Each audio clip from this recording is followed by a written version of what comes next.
नमस्कार, संजीवनी एस में आपका बहुत बहुत स्वागत है। और आज हम पुनः उपस्थित हो गए हैं एक नए वीडियो के साथ। तो हम उत्तराखंड का इतिहास पढ़ रहे हैं और उत्तराखंड के इतिहास में हम कुमाऊं के महत्वपूर्ण चंद वंश का अध्ययन कर रहे हैं। और यह अब तक कुल मिला के हमने 7 वीडियो में यानी 7 भागों में चंद वंश के कई महत्वपूर्ण राजाओं का अध्ययन कर लिया है। और आज इस श्रृंखला का ये 8वां वीडियो है। तो 8वां वीडियो आरंभ करने से पहले हम इससे पहले के जो 2 वीडियोज़ हैं यानी कि 6वां और 7वां, उसमें जिन राजाओं के बारे में पढ़ा था उसके बारे में एक संक्षेप में रिवीजन कर लेते हैं ताकि हमें 8वां भाग पढ़ने में सरलता हो सके। तो देखिए, भाग 7 और उससे पहले भाग 6 में हमने 3 महत्वपूर्ण राजाओं को या 2 महत्वपूर्ण राजा कह लेते हैं, 2 महत्वपूर्ण राजाओं को पढ़ा है। एक राजा है हमारे रुद्रचंद और दूसरे का नाम है लक्ष्मीचंद। तो अगर हम पहले बात करते हैं रुद्रचंद के बारे में, तो हाँ, एक बात मैं और यहाँ पे थोड़ा आपकी ध्यान दिला दूँ कि रुद्रचंद वाला जो वीडियो है वो लगभग या पूरा 1 घंटे का चला गया और उसके बाद जो है लक्ष्मीचंद का जो है हमने काल पढ़ा था। तो आज का जो वीडियो है ना वो हमारा 2-3 छोटे राजाओं से संबंधित है। और जैसे दिलीप चंद है और इसके बाद के 2 राजा और हम पढ़ने वाले हैं। तो ये थोड़ा इस वीडियो को संक्षेप में रखेंगे क्योंकि उसके बाद जो अगला राजा आ रहा है वो राजा है बाज बहादुर चंद, जो कि बहुत बड़ा अपने आप में टॉपिक है। इसलिए हम प्रयास ये करेंगे कि बाज बहादुर चंद के लिए सेपरेटली एक वीडियो बने और उनको इसके साथ पढ़ेंगे, इन राजाओं के साथ पढ़ेंगे तो वीडियो बहुत ज़्यादा लंबा हो जाएगा। तो चलिए थोड़ा संक्षेप में दोहरा लेते हैं। तो हमने रुद्रचंद के बारे में बात की थी और हमने ये पाया कि ये बहुत एक बड़ा नामी राजा हुआ, यह बड़ा प्रतापी राजा हुआ। और जैसे बीडी पांडे और बाकी लोगों ने भी मुक्त कंठ से प्रशंसा की है। तो रुद्रचंद के बारे में हमने बात की थी कि रुद्रचंद जो है दिल्ली दरबार में गया हुआ था और दिल्ली दरबार में जाके उसने जो ये जो तराई भाबर का इलाका है, वहाँ का इलाका जो हिस्सा है या जो वहाँ पर अपने अधिकार की पुनः पुष्टि करवाई थी मुगल राजा से। इसके अलावा हमने इसके बारे में ये भी कहा था रुद्रचंद के बारे में कि रुद्रचंद जो है कई महत्वपूर्ण काम किए इसने, जैसे कि अल्मोड़ा को सांस्कृतिक नगरी बनाने में बहुत ज़्यादा योगदान रुद्रचंद के द्वारा दिया गया था। इसके अलावा रुद्रचंद के बारे में ये भी कहा था कि रुद्रचंद जो है इस समय हुसैन खां टुकड़िया का आक्रमण हुआ था। रुद्रचंद ने कई सामाजिक व्यवस्थाओं का भी जन्म दिया था और कुछ सामाजिक वर्गीकरण किया था। खुद विद्वान व्यक्ति ने कुछ किताबों का भी लेखन किया था, ऐसा हमने सीख लिया था। रुद्रचंद के बारे में हमने तमाम सारी बातें सीखने के बाद जो है, हाँ, एक और बात हमने एक बात की थी, रुद्रचंद के द्वारा सीरा को जीता गया, जो कि उसका जो पूर्वज है जिसका नाम बालो कल्याण चंद था, जो नहीं जीत पाया। इसके अलावा रुद्रचंद जो है उसका जो सेनापति है ये काम जो है पुरखुपंत यानी पुरुषपंत ने किया था, लेकिन बधानगढ़ी को जीतने में वो असफल हो गया था और मारा भी गया। रुद्रचंद ने जो है इस अभियान को जो है कुछ हद तक पूरा किया, यानी कत्यूरी इलाके में तक उसने आक्रमण किया। और इसके अलावा रुद्रचंद के बारे में तमाम और भी ढेर सारी बातें की थी, लेकिन हम पूरा उसको नहीं दोहरा पाएंगे समय के अभाव को लेके। फिर हमने लक्ष्मीचंद के बारे में बात की थी और लक्ष्मीचंद के बारे में ये कहा था कि इसकी महत्वपूर्ण बात ये थी कि इसने गढ़वाल में 7 आक्रमण किए थे और लेकिन जो 7 आक्रमण हैं तो वो निष्फल हो गए थे। और उसके बाद जो 8वां आक्रमण था उसमें ये कुछ आंशिक रूप से सफल रहा था। और इसके साथ एक विशेष बात ये जुड़ गई थी कि कुमाऊं क्षेत्र में इस विजय के उत्सव को, विजय के अवसर को एक उत्सव के रूप में मनाया गया जिसे खरड़वा कहा जाता है। हालांकि अब ये त्यौहार उतना प्रासंगिक नहीं रहा है और ये कुमाऊं और गढ़वाल की एकता पर भी प्रश्न चिन्ह लगा देता है। खैर, तो लक्ष्मीचंद के बारे में हमने कुछ ये बातें की थी और इसके अलावा हमने ये भी कहा था कि लक्ष्मीचंद ने कुछ अधिकारियों की नियुक्ति की थी या अधिकारियों का वर्गीकरण भी किया था और इस प्रकार से कई महत्वपूर्ण कार्य किए थे। और इसमें उसके भाई शक्ति सिंह ने या शक्ति गोसाई ने उसकी महत्वपूर्ण सेवा की थी या उसमें योगदान दिया था और ये योगदान उसने रुद्रचंद के समय भी दिया था। तो तमाम उपलब्धियों भरा रहा रुद्रचंद का काल और लक्ष्मीचंद का काल। और उसके पश्चात जो अगला शासक है उसका हमने हेडिंग लिखा हुआ है और ये शासक है हमारा दिलीप चंद और इसकी जो काल अवधि है 1621 से लेके 1624 है। तो आज हम अध्ययन करने वाले हैं दिलीप चंद का। तो अब हम बात करते हैं अपने प्रथम शासक के बारे में और इसका नाम है दिलीप चंद। तो देखिए, अगर हम बात करते हैं दिलीप चंद के बारे में, दिलीप चंद, तो ये जो दिलीप चंद है ना, दिलीप चंद है, तो दिलीप चंद की वैसे कोई बहुत महत्वपूर्ण उपलब्धि नहीं रही है, यानी कि ऐतिहासिक दृष्टि से कोई विशेष घटना इसके समय नहीं घटी है, लेकिन हाँ, एक रुचिकर घटना से इसका संबंध जरूर है और हमें वो अवश्य सुननी चाहिए और इससे थोड़ा सा हमारा साथ साथ में मनोरंजन भी होगा। तो हुआ ये था कि अगर हम इस दिलीप चंद के बारे में बात करते हैं तो देखिए अब तक जो है ना, जो उत्तरी इलाके हैं कुमाऊं के, तो वो सभी इलाके जो हैं चंदों के अधीन आ चुके हैं। और इसमें हमें याद है, अगर ध्यान से सुनिएगा, कि गंगोली वाला इलाका जो है, गंगोली हाट वाला जो इलाका है, वो भी चंदों के अधीन आ चुका था। तो अब बात करते हैं यहाँ पे जो गंगोली है ना, गंगोली का जो क्षेत्र है गंगोली, तो यहाँ पर दो मुख्य वर्ग थे जो बड़े बड़े पदों पर आसीन थे। और ये जो दो बड़े वर्ग थे, तो एक वर्ग था इसमें, एक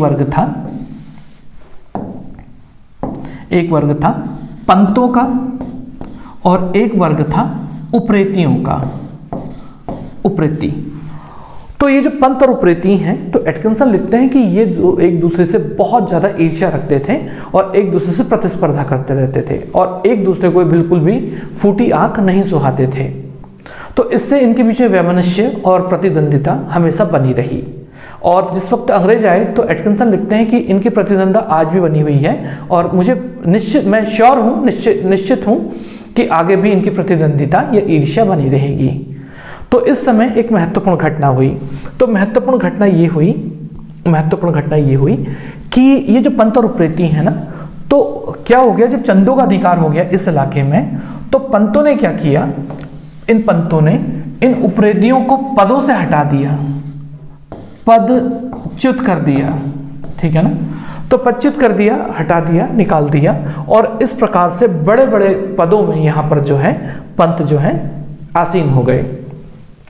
तो जब पंत आसीन हो गए तो इससे उप्रेतियों को जो है बुरा लगा, उनकी स्थिति नीचे चली गई, कम दुर्बल हो गई, कहने का मतलब ये है। तो इससे जो है पंत जो है व्यथित हो गए। तो जब पंत व्यथित हो गए तो उनमें से जो एक पंत है, तो वो पंत जो है बहुत ज़्यादा, इतना ज़्यादा क्षुब्ध हो गया कि वो अलग अलग तीर्थों में जाके घूमने लगा, जैसे द्वारिका है, लंका है, रामेश्वरम है, जगन्नाथपुरी है। और अंततः वो आते आते ना, अंततः वो, अगर हम भारत का एक छोटा सा मानचित्र बना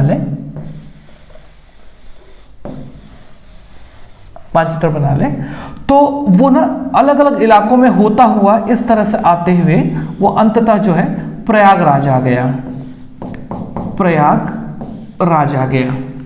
और प्रयागराज में आके उसने क्या किया, एक पेड़ की डाली में खड़ा होके उसने जो है गंगा नदी में कूद मार दी और इस प्रकार से उसने अपने प्राण त्याग दिए। तो कुमाऊनी क्षेत्र में ना इस प्रकार प्राण त्याग देने को कहा जाता है, एक विशेष नाम से पुकारा जाता है। अगर आप लोग को ये नाम पता हो तो जो है नीचे कमेंट्स बॉक्स में लिखिएगा कि हाँ ये हमें पता था।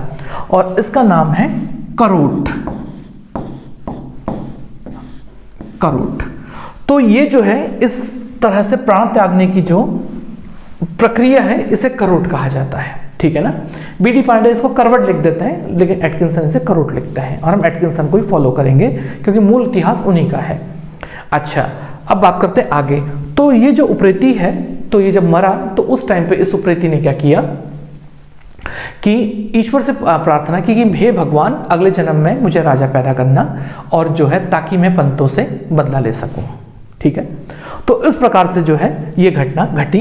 अब हम कहानी को आगे बढ़ाते हैं। तो उसके बाद क्या हो गया कि जब दिलीप चंद राजा बना, तो उस टाइम पर ये जो दिलीप चंद है,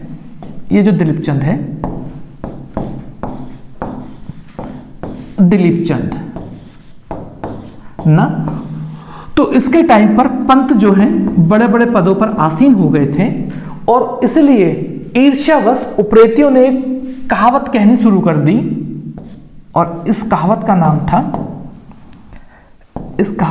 था बिना पंत के चालो ना। याद रखेंगे इस कहानी को या किस्से को, यानी कि बिना पंतों के राजा की तो काम ही नहीं चलता, ठीक है ना। यानी राजा जो है वो पंतों के कारण ही राजपाट कर पा रहा है। तो इससे जो राजा जो है क्रोधित हो जाता था और उसे लगता था कि कहीं ऐसा ना हो जाए कि लोग मुझे दुर्बल समझें और पंत जो है वो ज्यादा सम्मान पा जाए। तो जो राजा है, तो राजा का ना एक दो अधिकारी भी हैं, इन अधिकारियों को हम इधर लिख लेते हैं, एक अधिकारी दूसरा अधिकारी, ठीक है। तो ये जो अधिकारी हैं राजा के, एक का नाम है पीरू गोसाई और एक का नाम है सुखराम कार्की। आराम से सुनिएगा सारी कहानी को। तो पीरू गोसाई और सुखराम कार्की राजा के जो है मुख्य अधिकारी हैं और ये अधिकारी कुछ ज्यादा ही राजा का मुंह लगा है। तो ये जो है राजा को भड़काता रहता था और कहता था कि राजा आपको ये किस तरह के जो है किस्सों कह के उपरेती आप लोगों को चढ़ाते रहते हैं। तो राजा इसके बहकाव में आ जाता था और बहकाव में आने के बाद तो राजा जो है पंतों को कम सम्मान देने लगा और जब कम सम्मान देने लगा तो एक बार जो है राजा ने वासुदेव पंत को उनके पद से हटा दिया। तो उनके पद से हटा दिया तो पंतों को यह लगा कि राजा अब हमें उतना सम्मान नहीं दे रहा। हालांकि राजा कोई उनके साथ कोई गलत बुरा व्यवहार नहीं कर रहा था, लेकिन पंतों को यह लगा कि चूंकि एक बड़े पंत को क्या कर दिया, पद से हटा दिया गया, तो शायद तो ये जो राजा है अब हमें उतना सम्मान नहीं देगा।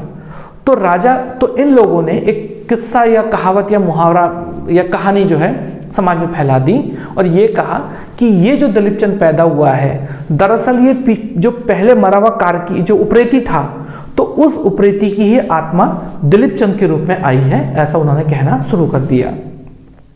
खैर वो तो पंतों का कहना था। तो राजा दिलीप चंद ने एक आदेश जारी किया और उस आदेश में यह कहा था कि पंत और जो उपरेती हैं आपस में नहीं लड़ेंगे और न ही एक दूसरे पे कोई आक्रमण या अत्याचार करेंगे। लेकिन हुआ ये कि एक पंत ने राजा के आदेश को नहीं माना। तो जब राजा के आदेश को नहीं माना तो ये इस पंत का नाम था जैतराम पंत, ठीक है ना, जैतराम पंत। तो ये जो जैतराम पंत है तो इसने क्या किया, एक बार इसने उपरेतियों के गांव पर आक्रमण कर दिया और वहां पर जो है लोगों को मारना शुरू कर दिया और उनकी संपत्ति को लूटना शुरू कर दिया। ठीक इसी टाइम पर राजा दिलीप चंद वहां पहुंच गया और उसने जैतराम पंत को रंगे हाथों पकड़ लिया। तो जब रंगे हाथों पकड़ लिया तो राजा ने जैतराम पंत को मृत्युदंड दे दिया, यानी कि उसको मार डाला। और जब मार डाला तो उसके बाद इससे जो है पंतों को बहुत ज्यादा धक्का पहुंचा।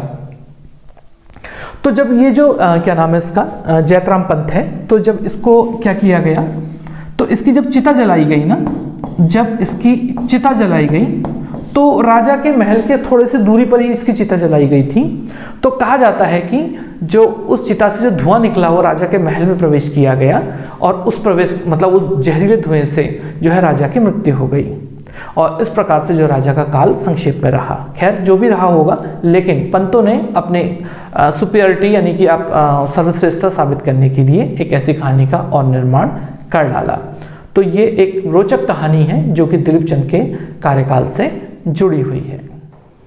अब हम दिलीप चंद के पश्चात विजय चंद का अध्ययन करने वाले हैं। तो देखिए हुआ ये है कि अगर हम बात करें,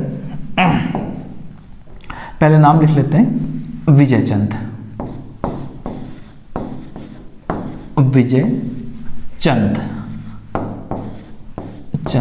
और विजय चंद का काल जो है बहुत संक्षिप्त रहा है, 1624 से लेके 1625 AD, और ये इसका काल है। ठीक है, तो ध्यान से सुनिएगा, इस बारे में एक रोचक जो है कई घटनाएं यहाँ पे घटित होने वाली हैं। तो हुआ ये है कि जो विजय चंद है, तो ये विजय चंद कौन है, तो असल में अभी हमने बात की थी दिलीप चंद के बारे में।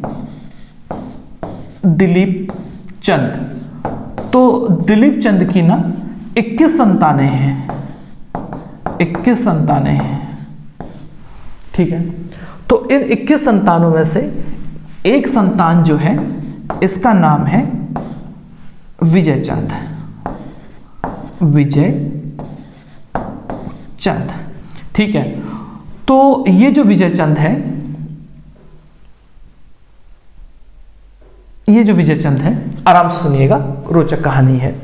तो इस 21 संतानों में से एक संतान विजय चंद को जो है अल्मोड़ा की गद्दी पर बैठा दिया गया। और जब अल्मोड़ा की गद्दी पर बैठा दिया गया तो अभी हमने दो अधिकारियों के बारे में पढ़ा था, अगर अभी हमें याद है तो एक का नाम था सुखराम कार्की, सुखराम कार्की, एक का पढ़ा था पीरू गोसाई, पीरू गोसाई, और एक का नाम पढ़ा, एक अधिकारी और आके मिल गया जिसका नाम था विनायक भट्ट, विनायक भट्ट। ठीक है, तो ये 3 अधिकारी थे। अच्छा हाँ, एक बात महत्वपूर्ण तथ्य और सुन लीजिए। एटकिंसन लिखते हैं कि ये पीरू गोसाई जब ना उत्तर का सूबेदार था तो इसने किला बनाया था और इसके नाम से ही उसका नाम पिथौरा पड़ा, पिथौरा का किला, और इसी से वो जगह पिथौरागढ़ कहलाई, पिथौरागढ़ कहलाई, ऐसा माना जाता है। ठीक है, और भी कुछ कारण है या कहानियां हैं पिथौरागढ़ के नाम से, वो हम जनपद सीरीज में पढ़ेंगे। खैर, तो जो विजय चंद है तो उसके काल में 3 अधिकारियों की एक टिकड़ी बन गई। ठीक है, और इन लोगों ने जो है सत्ता अपने हाथ में जो है हस्तगत कर ली। तो कुल मिला के इन लोगों ने क्या किया, अब बहुत ध्यान से सुनिएगा। तो इन्होंने राजा को नशे की लत लगा दी, है ना, नशे की लत लगा दी। तो अब राजा हमेशा भांग के नशे में झूमता रहता है, और जब राजा भांग के नशे में झूमता रहता है तो सारी शक्तियां इनके हाथों में आ गई, और असल में देखा जाए तो वास्तविक राजा यही हैं। तो इन लोगों ने क्या किया, अब जरा ध्यान से सुनिएगा, आपको थोड़ा वंशावली ठीक से पता होनी चाहिए ताकि ढंग से याद हो जाए।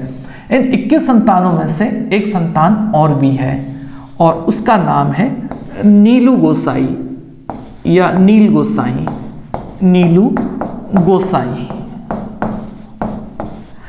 याद रखिएगा इस बात को। तो नीलू गोसाई ने इन गतिविधियों का विरोध किया, और जब इन गतिविधियों का विरोध किया तो इन लोगों ने राजा को भड़का दिया, और इस कारण राजा की सहमति से नीलू गोसाई की आंखें निकाल दी गई और इसको अंधा बना दिया गया। ठीक है, इसको अंधा बना दिया गया। और फिर अब इन लोगों को ये लगा कि ऐसे तो राज परिवार के लोग इनको ठीक से सत्ता का उपभोग नहीं करने देंगे, तो इन तीनों ने क्या किया, राज परिवार के जो पुरुष सदस्य हैं उन सभी को एक एक करके मारना शुरू कर दिया। तो इससे क्या हो गया, राज परिवार के लोग एक एक करके मारे जाने लगे। तो इसी समय नीलू गोसाई का एक बेटा है, बहुत ध्यान से याद रखिएगा, जो आगे चल के राजा भी बनने वाला है। तो इसका नाम है बाज गोसाई, बाज गोसाई।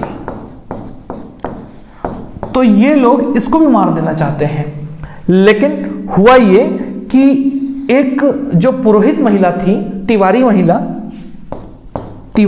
महिला राजपुरोहित के पत्नी थी ये, तो उसने इस बच्चे को बड़ी मुश्किल से सुरक्षित निकाल लिया, और अब ये लड़का जो है इस महिला के यहाँ अपने बच्चे की तरह पाला पोसा जा रहा है। चलिए, तो ये तो थी यहाँ की कहानी। अब लौटते हैं विजय चंद के पास। तो हुआ ये है कि अब सारी सत्ता को भोग ये कर रहे हैं और राज परिवार के लोगों को ये मार रहे हैं। ठीक है, और नीलू गोसाई जो है उसको अंधा कर दिया है। अब 2 अधिकारी या 2 बेटे और बचे हैं, यानी विजय चंद के सब देखा जाए तो भाई हैं, देखा जाए ना। तो अब इसको जरा ध्यान से देखिए, वो लोग कौन हैं। तो आराम से देखिएगा इसको, ऐसे ऐसे। तो एक का नाम है, ध्यान से सुनिएगा, एक का नाम है त्रिमल चंद, त्रिमल चंद, और एक का नाम है नारायण चंद, नारायण चंद, नारायण चंद। ठीक हो गया ना। तो त्रिमल चंद और नारायण चंद ये 2 अधिकारी हैं, ये 2 राजकुमार हैं। तो ये राजकुमार जो है अपनी जान बचाकर भागे। ठीक है, बहुत ध्यान से याद रखिएगा। तो हुआ ये कि अगर हम इसको जरा ध्यान से देखें, ये हमारा उत्तराखंड है, ये हमारा गढ़वाल, और ये हमारा कुमाऊं, और ये डोटी, हमें याद होगा। तो कुमाऊं, गढ़वाल और डोटी। तो जो त्रिमल चंद है ना, त्रिमल चंद, तो ये गढ़वाल को भाग गए, और ये जो नारायण चंद है ये डोटी को भाग गया। और इस प्रकार से त्रिमल चंद ने गढ़वाल में शरण ली, याद कीजिएगा, और दूसरा जो है नारायण चंद ने जो है डोटी में शरण ली। अपनी जान बचाकर ये लोग भाग गए और अब सारी सत्ता जो है इन 3 लोगों के हाथों में है, इन 3 लोगों के हाथ में। अब क्या है, बहुत ध्यान से सुनिएगा, इसको बहुत ध्यान से सुनिएगा। तो हुआ ये है, अगर हम इसके बारे में बात करें, तो देखिए, तो अब क्या हुआ है, तो ये लोग यहां भाग गए।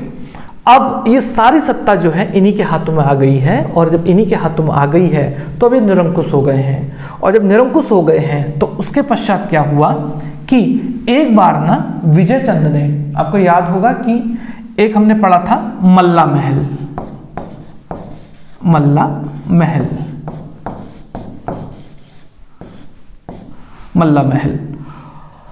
तो जो मल्ला महल है, तो इसमें क्या हुआ कि इस विजय चंद ने मल्ला महल का एक दरवाजा बना दिया, वहां का एक दरवाजा बना दिया।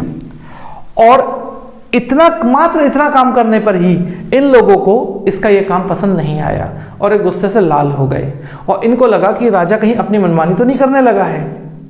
तो इसलिए इन लोगों ने क्या किया, अंततः इस विजय चंद की भी हत्या कर दी, और इस प्रकार से विजय चंद का काल बहुत ज्यादा संक्षेप में रहा।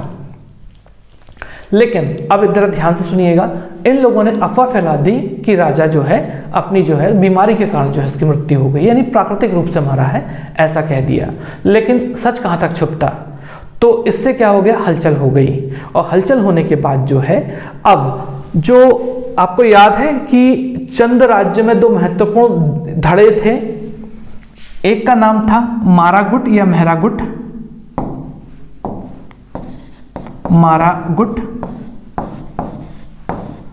और एक का नाम था फर्त्याल गुट। तो ये लोग सजग हो गए, और जब ये लोग सजग हो गए तो अब इन लोगों ने राजा की सुरक्षा के लिए प्रयास शुरू कर दिए। लेकिन राजा तो मारा जा चुका है, और जब राजा मारा जा चुका है तो अब इन लोगों ने क्या किया, तो इन्हें पता चला कि ये जो आपको याद है ना, त्रिमल चंद और नारायण चंद कहा था हमने, तो त्रिमल चंद नारायण चंद जो हैं दूसरे राज्यों में शरण लिए हुए हैं। तो जब इनको पता चला तो मारागुट या मेहरागुट ने कहा कि हम गढ़वाल जाएंगे और त्रिमल चंद को लाकर अल्मोड़ा का राजा बनाएंगे, जबकि फर्त्याल गुट ने कहा कि नहीं, नारायण चंद को डोटी से लेके आएंगे, पश्चिमी नेपाल से लेके आएंगे और कुमाऊं का राजा बनाएंगे। तो यह तय हुआ कि जो जल्दी जिसको ले आएगा राजकुमार को, तो उसी को राजा मान लिया जाएगा। और इस प्रकार से ये लोग चल पड़े। और हुआ ये कि जो मारागुट है ये अल्मोड़ा में, मतलब जो गढ़वाल से त्रिमल चंद को लाने में सफल रहा, और जब त्रिमल चंद को लाने में सफल रहा तो अब त्रिमल चंद का राज्याभिषेक कराने लगे। तो लेकिन जो है, जो पुरोहित इस नारायण चंद की ओर थे, तो उन्होंने विघ्न डालने की कोशिश की, लेकिन कुल मिलाके उनकी एक न चली। और कुल मिलाके हुआ ये कि मारागुट ने इस त्रिमल चंद को अल्मोड़ा की गद्दी पर बैठाने में सफलता पाई, और इस प्रकार से अब त्रिमल चंद नया राजा था।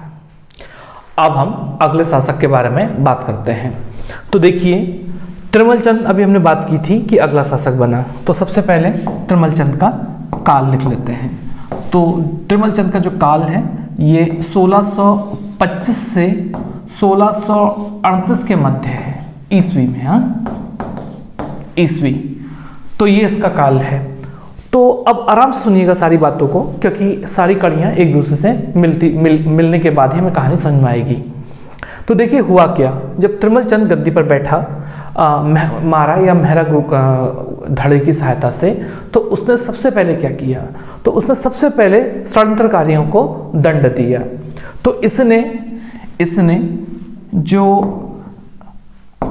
विनायक भट्ट है, विनायक भट्ट,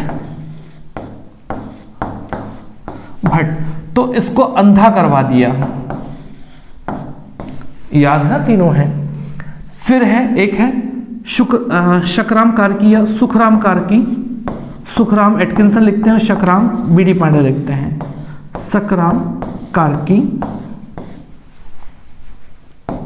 तो इसको मृत्यु दंड दिया, मृत्यु दंड दिया। और एक तीसरा बचा जिसका नाम है पीरू गोसाई, पीरू गोसाई। तो पीरू गोसाई को ना प्रयागराज में देह त्याग की अनुमति दी गई, देह त्याग की अनुमति दी गई। अब जरा सा कहानी को सुनिए और इससे हमें याद करना सरल हो जाएगा। तो इनको तो तुरंत मृत्युदंड दिया गया, लेकिन पीरू गोसाई को क्या किया गया? तो पीरू गोसाई से यह कहा गया कि तुम प्रयागराज जाओगे और वहां पे जो गंगा के किनारे पवित्र अंजीर का पेड़ है उससे कूदकर गंगा नदी में अपने प्राणों को त्याग दोगे। तो अब ऐसा क्यों किया गया, इस बात को समझिए। तो देखिए, हमें याद है, अभी अभी हमने सीखा कि त्रिमल चंद जो है ये गढ़वाल में जाकर छिप गया था, और जब गढ़वाल में जाकर छिप गया था तो उसके बाद इसका पत्राचार हुआ था पीरू गोसाई से, पीरू गोसाई से, ठीक है ना। अच्छा, तो पीरू गोसाई से पत्राचार हुआ था, एक बात। और दूसरी बात, गढ़वाल के राजा से भी इसकी बात हुई थी। तो गढ़वाल के राजा ने इससे कहा था कि अगर रामगंगा नदी को दोनों राज्यों की सीमा मान लिया जाए तो मैं तुम्हें यहाँ का राजा बनने में सहायता दूंगा, एक ये कहानी कही थी।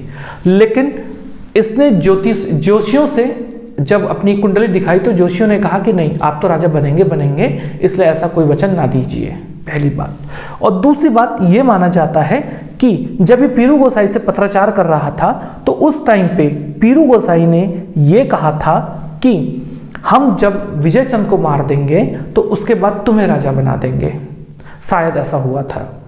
इसीलिए इसने पीरू गोसाई को एकदम नहीं मारा, बल्कि ये कहा कि तुम्हें वहां जाके अपने प्राण त्याग देने हैं, जो कि धर्मसम्मत था, ठीक है। तो कुल मिला के तो इस प्रकार से ये गद्दी पर बैठ गया, जो कि कहानी भी हमने सीखी। अब बहुत ध्यान से सुनिएगा, इसमें क्या खास बात है। खास बात यह है कि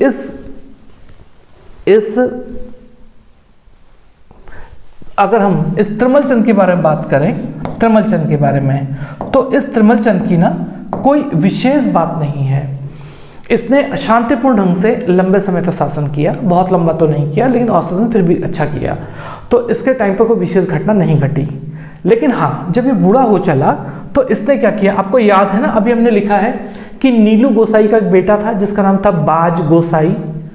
तो ये जो है, जब जीवन का अंतिम समय आया तो इसने क्या किया, इसने चंद परिवार के लोगों को जो अल्मोड़ा छोड़ के भाग रहे थे तो उनको ढूंढना शुरू किया।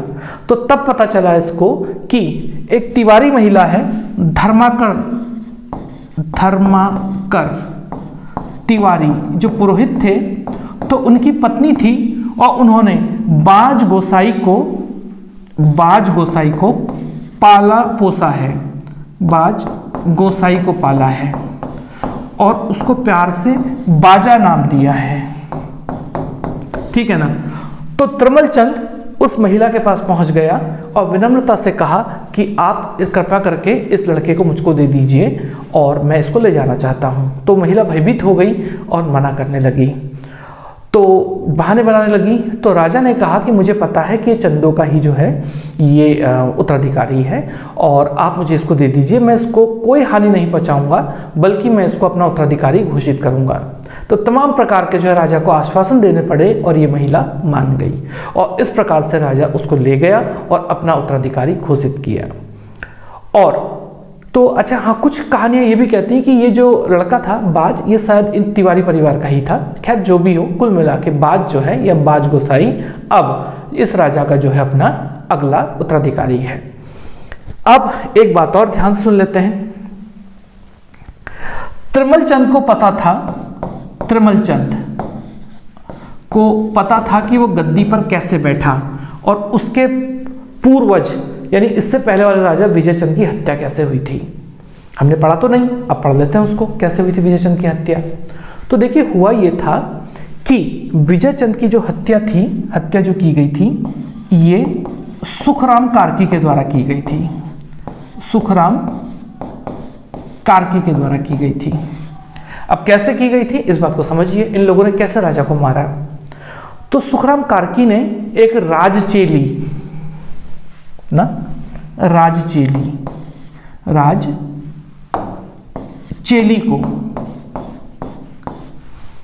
राजचेली को अपनी ओर मिला लिया था। राजचेली मतलब एक दासी, राजचेली को अपनी ओर मिला लिया था।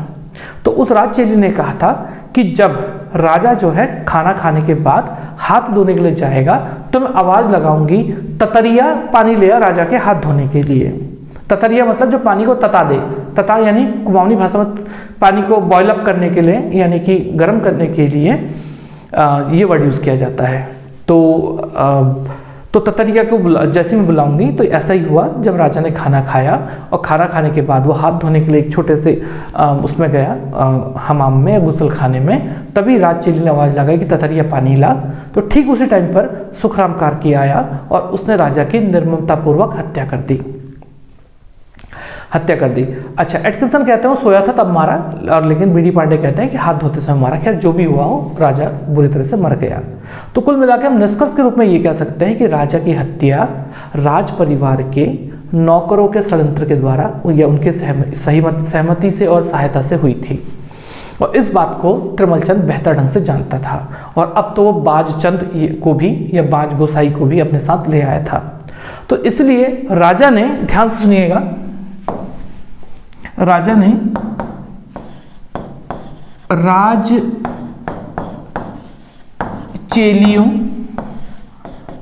के नियम जारी किए और राजचेलियों के नियम जारी किए। ये नियम क्या है अभी बात करेंगे। इसके अलावा इन्होंने रसोई का दारोगा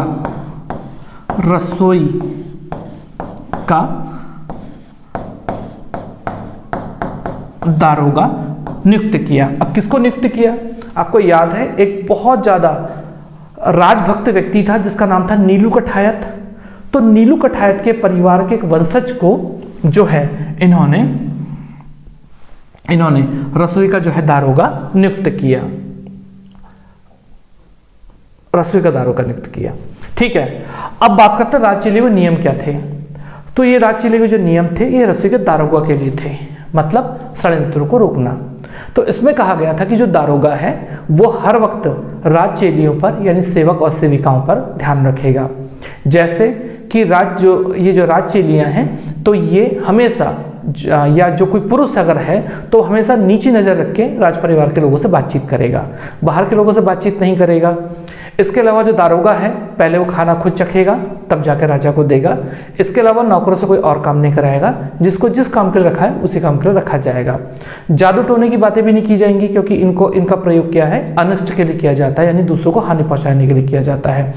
इसके अलावा ऊंचे वाचे बात नहीं होगी, या जहाँ पे रानियां ठहरती हैं वहाँ की ओर कोई नहीं जाएगा। अगर कोई जाना जरूरी हो तो केवल आंखें नीची करके जाएगा। ऐसे तमाम ढेर सारे नियम बनाए गए और इन नियमों को देखभाल करने का जो पालन करने का जो काम सौंपा गया ये रसोई के दारोगों को दिया गया। और ओकले महोदय ना, ओकले ने किताब लिखी है और इस किताब का नाम है होली हिमालय।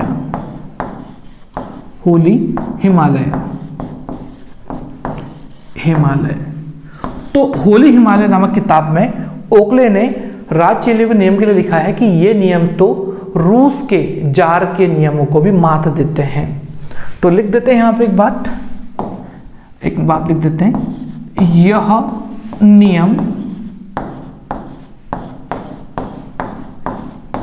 रूस के जार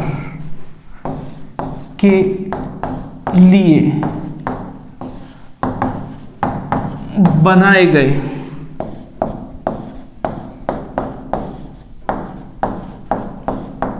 नियमों को भी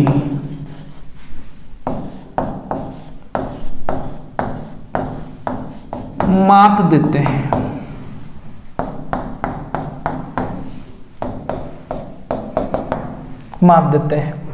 तो इस प्रकार से तमाम नियम, ढेर सारे नियम बना दिए गए और इस प्रकार से 16 या 38 में, जो अभी हमने यहाँ पे लिखा भी है,